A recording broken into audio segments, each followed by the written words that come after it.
So today is Gaura Purnima, the Divine Appearance Day of Sri Chaitanya Mahaprabhu. I thought we could read a little bit from Sri Chaitanya Charitamrita.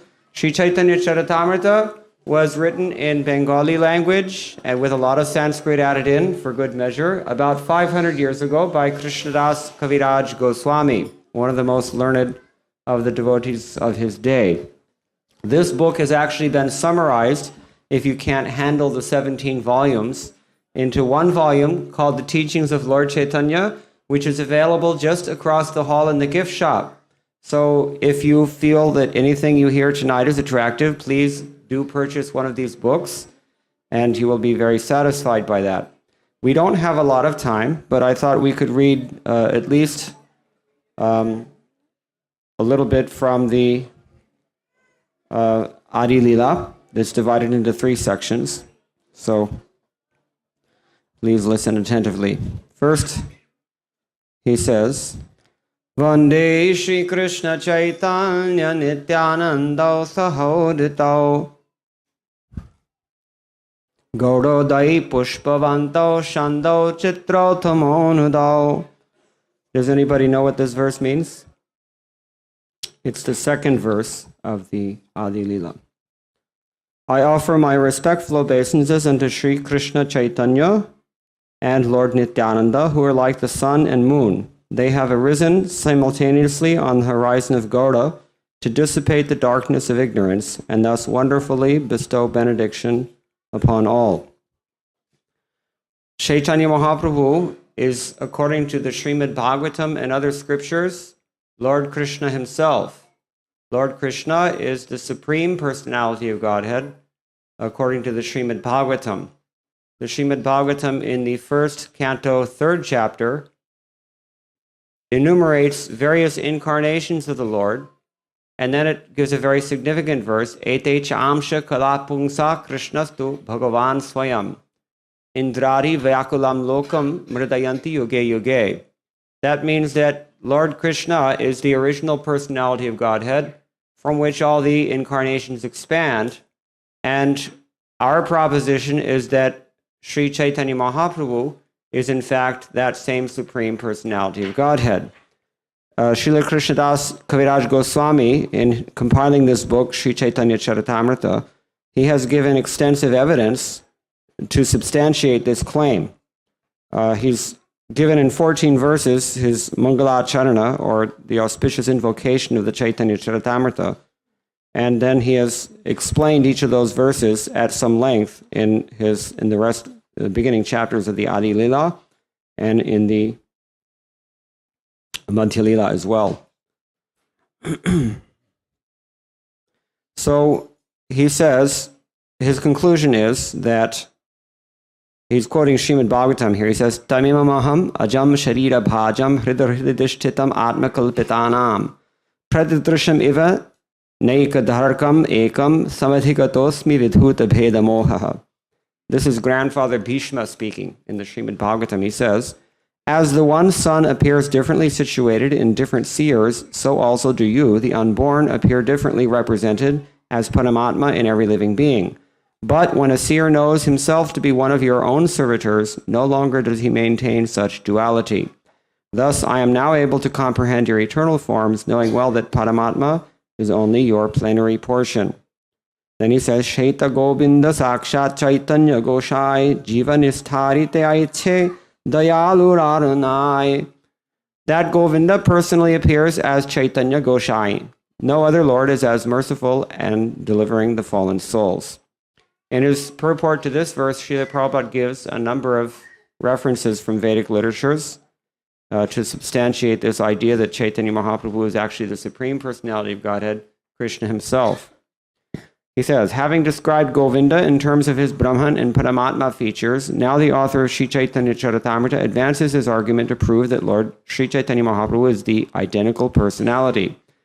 The same Lord Sri Krishna, in the garb of a devotee of Sri Krishna, descended to this mortal world to reclaim the fallen human beings who had misunderstood the personality of Godhead, even after the explanation of the Bhagavad-gita. In the Bhagavad-gita, the personality of Godhead, Sri Krishna, directly instructed that the Supreme is a person. Impersonal Brahman is his glowing effulgence. Paramatma is his partial representation.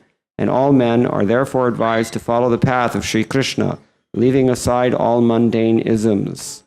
Offenders misunderstood this instruction, however, because of their poor fund of knowledge. Thus, by his causeless unlimited mercy, Sri Krishna came again as Sri Chaitanya Goswami. The author of the Sri Chaitanya Charitamrita most emphatically stresses that Lord Chaitanya Mahaprabhu is Sri Krishna himself. He is not an expansion of the Prakash or Vilas forms of Sri Krishna. He is the Swayam Rupa, Govinda. That is to say, that just as Lord Krishna is the source of all Vishnu incarnations, so in the same way, Sri Chaitanya Mahaprabhu is that very same Lord Krishna, not an incarnation of Krishna and not an incarnation of Vishnu. He is Swayam Bhagavan himself in an esoteric form. It's called Radha Bhavid Yudhisavalitam Naumi Krishna Sarupam. He is the Supreme Personality of Godhead Hari himself, but he has taken on the complexion and the sentiment of Srimati Radharani for his own esoteric purposes. So, apart from the relevant scriptural evidence forwarded by Srila Krishna Das Goswami, there are innumerable statements regarding Lord Chaitanya's being the Supreme Lord himself. Following examples may be cited from the Chaitanya Upanishad. This is Shruti Mantra. Gaura Sarvatma Mahapurusho Mahatma Mahayogi Trigunatitaha Sattvarupo Bhaktim Loke Kashyati. Lord Gaura, who is the all-pervading Supersoul, the Supreme Personality of Godhead, appears as a great saint and powerful mystic who is above the three modes of nature and is the emblem of transcendental activity. He disseminates the cult of devotion throughout the world. From the Shvetashvatar Upanishad, Tam Ishwaranam Paramam Maheshwaram, Tam Devatanam Paramam Chadaivatam, Patim Patinam Paramam Parastad, Vidam Devam Bhuvanesham Idyam. O Supreme Lord, you are the Supreme Maheshwara, the worshipable deity of all the demigods and the Supreme Lord of all the worlds. You are the controller of all controllers, the personality of Godhead, the Lord of everything worshipable. Mahan Prabhur Vaipurushaha Satvasyaisha Pravartakaha Sanirmalam Imam Praptim Ishano Jyotiravyayaha. The Supreme Personality of Godhead is Mahaprabhu, who disseminates the transcendental enlightenment. Just to be in touch with him is to be in contact with the indestructible Brahma Jyoti. That's again from the Shvetashvatar Upanishad. Yada Pashyat Pashyate Rukma Varnam Kartaram Isham Purusham Brahmayonim. This is from Mundaka Upanishad.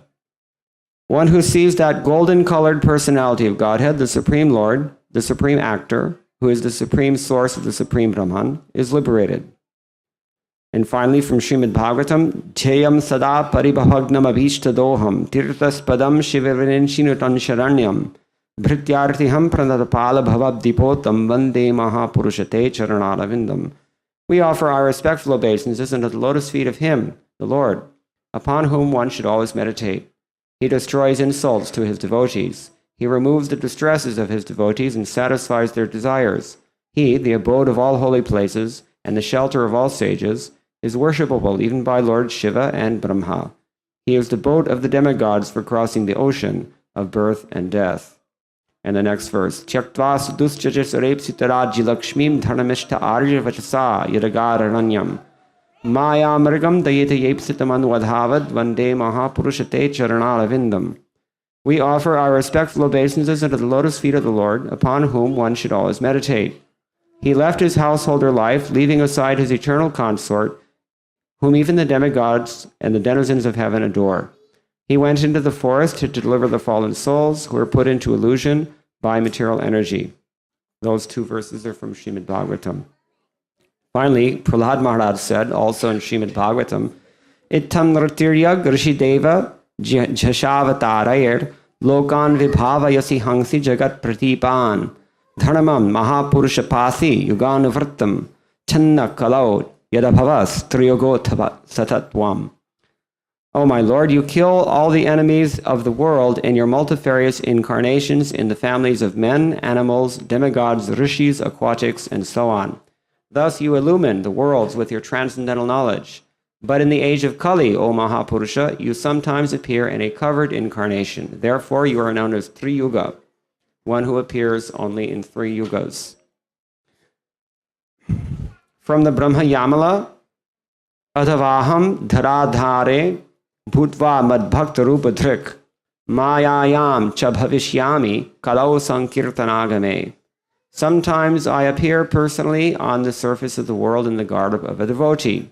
The Lord himself is speaking. Specifically, I appear as the son of Shachi in the Kali Yuga to start the Sankirtana movement.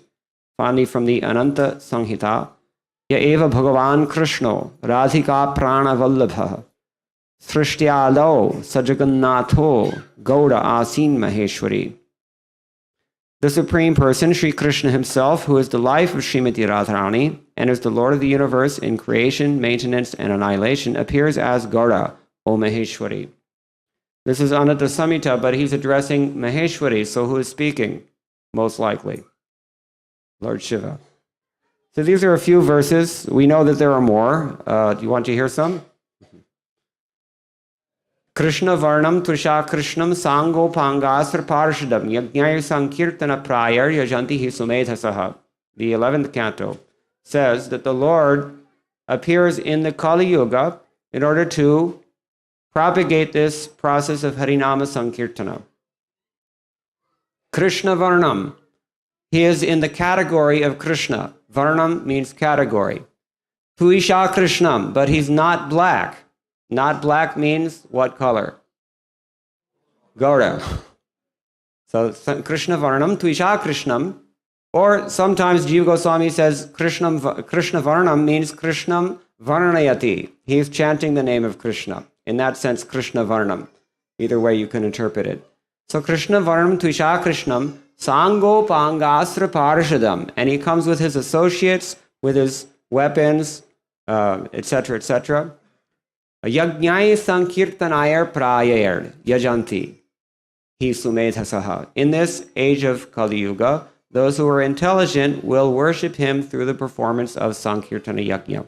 Now, we know Kriteya Dhyayatom Vishnum Tretayam Yajato Makhai Dwapari Paritaryayam Kalo Tadhari Kirtanat. The Srimad-Bhagavatam and other Shastras also state that in such a yuga, the process of self-realization, God-realization, is meditation.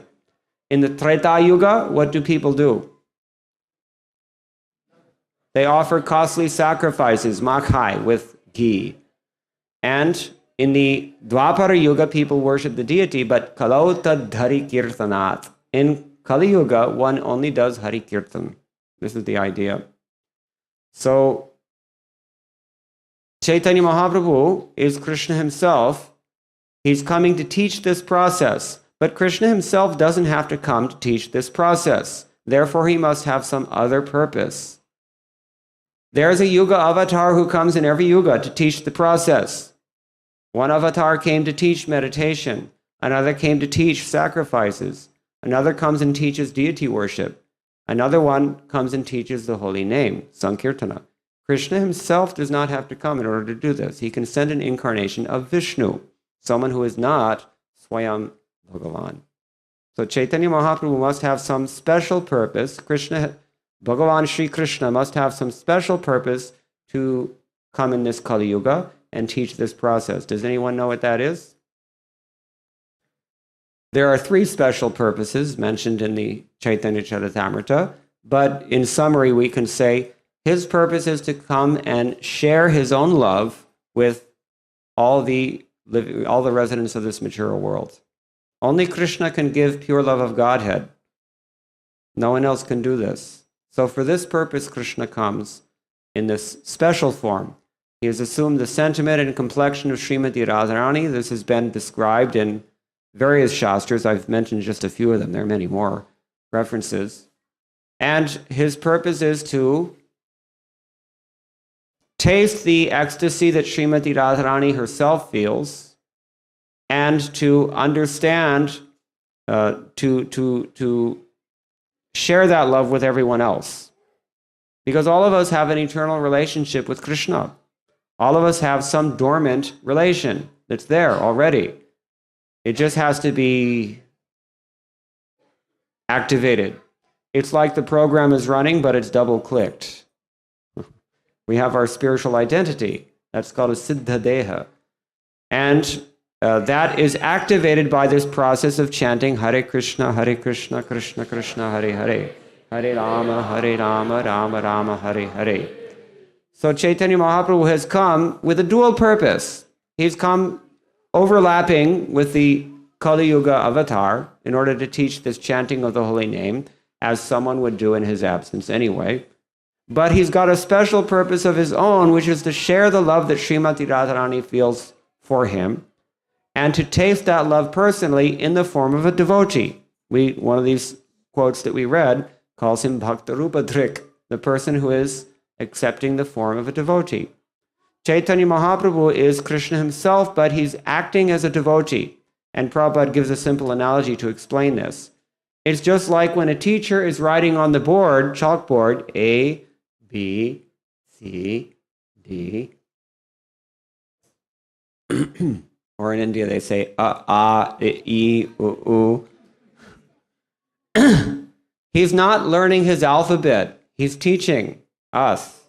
So in the same way, he's coming as a devotee to show us what is the character of a devotee. Now, he has written, although he was a learned scholar, he's written only 8 verses, and these verses are as follows. I'm just going to read the translation, unless you want to hear the Sanskrit. You want to hear it? Cheto darpana marshanam bhavamaha davagni nirvapanam shreya kaidava chandrika vitaranam vidyavadhu jivanam anandam buddhivartanam pratipadam purnamrta svadanam sarvatma snapanam panam vijayate Shri Krishna Sankirtanam. All glory to the Shri Krishna Sankirtan, which cleanses the heart of all the dust accumulated for years and extinguishes the fire of conditional life, of repeated birth and death. This Sankirtana movement is the prime benediction for humanity at large because it spreads the rays of the benediction moon. It is the life of all transcendental knowledge. It increases the ocean of transcendental bliss. And it enables us to fully taste the nectar for which we are always anxious. That's a lot to think about. Then he says, Nam nama kari bodhani ja sarva shaktis tatrarpitani ametaha smaranena kalaha. Etadrishi tavakripa bhagavan mamapi durdaivam idrishimehajini naruragaha. O my Lord, your holy name alone can render all benediction to living beings. And thus you have hundreds and millions of names like Krishna and Govinda. In these transcendental names, you have invested all your transcendental energies. There are not even hard and fast rules for chanting these names. O my Lord, out of kindness, you enable us to easily approach you by your holy names. But I am so unfortunate that I have no attraction for them. Remember, he's writing on the board here, A, B, C. This is how we should feel. And then he goes on, Tranada pisuni chena, tarodeva sahishnana, amanina mana dena, kirtaniya saraharihi. One should chant the holy name of the Lord in a humble state of mind, thinking oneself lower than the straw in the street. One should be more tolerant than a tree, devoid of all sense of false prestige, and one should be ready to offer all respect to others. In such a state of mind, one can chant the holy name of the Lord constantly. Then he says, Na dhanam, na janam, na sundarim, kavitam va jagadisha kamaye, mama janmani janmanishware bhavatad bhaktir ahaitaki tvayi. O Almighty Lord, I have no desire to accumulate wealth, nor do I desire beautiful women, nor do I want any number of followers. I only want your causeless devotional service, birth after birth. What does the birth after birth imply? It means he doesn't even want mukti. This is pure devotion. Ainandatana jakinkaram patitam mam vishame bhavam budhao kripayat tava pada pankajas titadhuli satrisham vichintaya. O son of Maharaj Nanda, Krishna, I am your eternal servitor, yet somehow or other I have fallen into the ocean of birth and death. Please pick me up from this ocean of death and place me as one of the atoms at your lotus feet. Yugayatam nameshena chakshusha pravrishayatam shunyayatam jagat sarvam govinda verehena me. He says, O Govinda, feeling your separation, I'm considering a moment to be like 12 years or more. Tears are flowing from my eyes like torrents of rain, and I'm feeling all vacant in the world in your absence. Finally, he says, Ashlishyava paratham mirnashnumam darshanat maramahatam karotu va yatha tatha va viratha lampato mat prananathastus evanaparaha. I know no one but Krishna as my Lord, and he shall remain so, even if he handles me roughly by his embrace, or makes me brokenhearted by not being present before me. He is completely free to do anything and everything, for he is always my worshipful Lord, unconditionally. This is Chaitanya Mahaprabhu's teaching. He is coming and teaching us what is the attitude that a devotee has to have, a pure devotee of Krishna. No personal desire. He doesn't want anything in the realm of sense gratification. He doesn't even want anything in the realm of knowledge. He wants only pure bhakti. Yayatma suprasidati, Bhagavatam says. That pure devotion will actually satisfy the heart. So Chaitanya Mahaprabhu came and he performed many wonderful pastimes. If you purchase this book, Teachings of Lord Chaitanya, you can ask for it. Or Chaitanya Charitamrita, you can read about all of Lord Chaitanya's divine leelas. But many of them were in the garb of a devotee. He's acting as a pure devotee, just to teach us how we can chant the holy name of the Lord. So these are just a few things. We don't have a lot of time, so I'll stop here. Does anyone have any questions or comments? All glories to Srila Prabhupada. Chaitanya Charita has one question, Prabhu. A little bit on the pastime of Lord Chaitanya and Jaikan Forest, as we saw the drama and everything else. Chaitanya Mahaprabhu was on his way to Vrindavana with one servant, and he had to pass through Jharkhand. Now they've turned it into a state, but it used to be a jungle. And that was a very dangerous road, and there are many fierce, as you can see, these very human-looking tigers here, and elephants, and monkeys, and other creatures that bite and scratch and devour you. So Chaitanya Mahaprabhu was there, and his servant was a little bit concerned because all these wild animals were there. Chaitanya Mahaprabhu saw them. In fact, once he saw some elephants, and he was in ecstasy chanting the holy name, so he started splashing water on these elephants. And his servant is getting very nervous, but Lord Chaitanya was in another realm. So anyway, these animals were coming, and Lord Chaitanya was telling them to chant Hari Bol, Hari Bol. And his servant was getting really nervous because... So anyway, this divine Leela is such that Lord Chaitanya had such potency when he would give this instruction. Actually, human beings in particular, anyone who saw Lord Chaitanya, he would just become overwhelmed with a desire to attain God, with a desire to chant Krishna's holy names and to surrender to Krishna.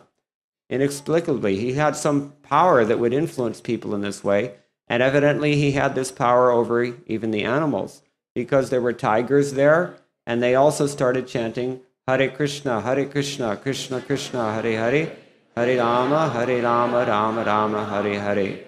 So if Chaitanya Mahaprabhu can make these animals chant the holy names and give up their natural enmity for one another and their vicious habits, then certainly we can also take advantage of his instruction. We can also take to the chanting of the Hare Krishna Mahamantra and give up our own animalistic tendencies as well. Okay, I think we're running out of time. So, yeah. Thank you very much. All glories to Srila Prabhupada.